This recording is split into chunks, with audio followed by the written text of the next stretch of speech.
ಓಂ ಶ್ರೀ ಗುರುಭ್ಯೋ ನಮಃ. ಹರಿ ಓಂ. ಶ್ರೀಮಾತೆ ಶ್ರೀ ಶಾರದಾ ದೇವಿಯವರು ಹೇಳುತ್ತಾರೆ, ಮನುಷ್ಯ ತನ್ನ ಕರ್ಮದಿಂದಾಗಿಯೇ ಕಷ್ಟಗಳನ್ನು ಅನುಭವಿಸುವುದು. ಆದ್ದರಿಂದ ತನ್ನ ಕಷ್ಟಗಳಿಗೆ ಇನ್ನೊಬ್ಬರನ್ನು ದೂರಬಾರದು. ಭಗವಂತನನ್ನು ಪ್ರಾರ್ಥಿಸುತ್ತಾ ಅವನ ಕೃಪೆಯನ್ನೇ ಅವಲಂಬಿಸಿಕೊಂಡಿರಬೇಕು. ತಾಳ್ಮೆಯಿಂದ ಕಷ್ಟಗಳನ್ನು ಸಹಿಸಿಕೊಳ್ಳಲು ಕಲಿಯಬೇಕು.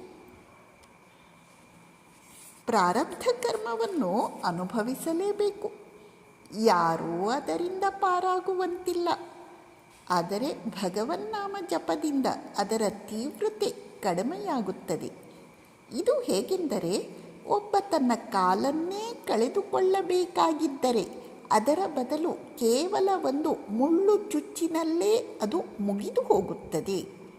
ಜಪದಿಂದ, ತಪಸ್ಸಿನಿಂದ ಕರ್ಮದ ಪರಿಣಾಮವನ್ನು ಬಹಳ ಮಟ್ಟಿಗೆ ಹೋಗಲಾಡಿಸಬಹುದು. ಎಂದರೆ ಹಿಂದಿನ ಜನ್ಮದ ಫಲವನ್ನು ಅನುಭವಿಸಲೇಬೇಕು. ಕತ್ತಿಯಿಂದ ಗಾಯವಾಗಬೇಕೆಂದಿದ್ದರೆ ಒಂದು ಸೂಜಿಯಾದರೂ ಚುಚ್ಚಲೇಬೇಕು. ಇಲ್ಲಿ ಶ್ರೀಮಾತೆಯವರು 3 ವಿಚಾರಗಳನ್ನು ಹೇಳುತ್ತಿದ್ದಾರೆ. ಕರ್ಮ ನಿಯಮ ತನ್ನ ಕೆಲಸವನ್ನು ಮಾಡಿಯೇ ಮಾಡುತ್ತದೆ.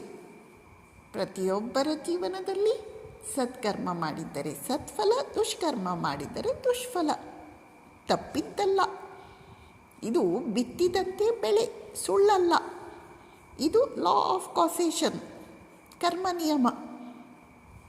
ಆದ್ದರಿಂದ ನಾವು ಎಚ್ಚರದಿಂದಿದ್ದು ಹೆಚ್ಚೆಚ್ಚು ಸತ್ಕರ್ಮ, ಸದ್ಭಾವನೆ, ಸಚ್ಚಿಂತನೆ, ಸದಾಲೋಚನೆ, ಸದಾಚಾರದಲ್ಲೇ ತೊಡಗಲು ಮನಸ್ಸು ಮಾಡಬೇಕು. ಏಕೆಂದರೆ ಕರ್ಮ ನಿಯಮದಿಂದ ತಪ್ಪಿಸಿಕೊಳ್ಳಲಿಕ್ಕೆ ಆಗುವುದಿಲ್ಲ. ಎರಡನೆಯದು, ಇಂದು ನಮ್ಮ ಜೀವನದಲ್ಲಿ ಏನು ಕಷ್ಟಗಳು ಬರುತ್ತಿವೆಯೋ ಅವೆಲ್ಲವುಗಳಿಗೆ ಕಾರಣ ನಾನೇ, ನನ್ನ ಹಿಂದಿನ ಜನ್ಮದ ಕರ್ಮಗಳೇ.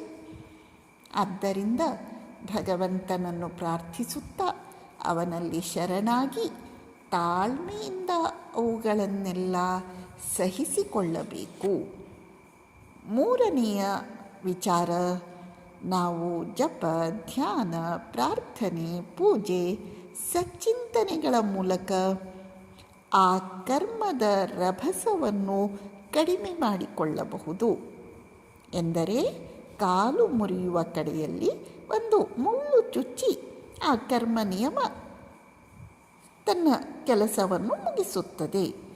ಆದ್ದರಿಂದ ನಾವು ಹೆಚ್ಚು ಸಾಧನೆಯ ಕಡೆಗೆ ಗಮನವನ್ನು ಕೊಡಬೇಕು. ನಮಸ್ಕಾರ.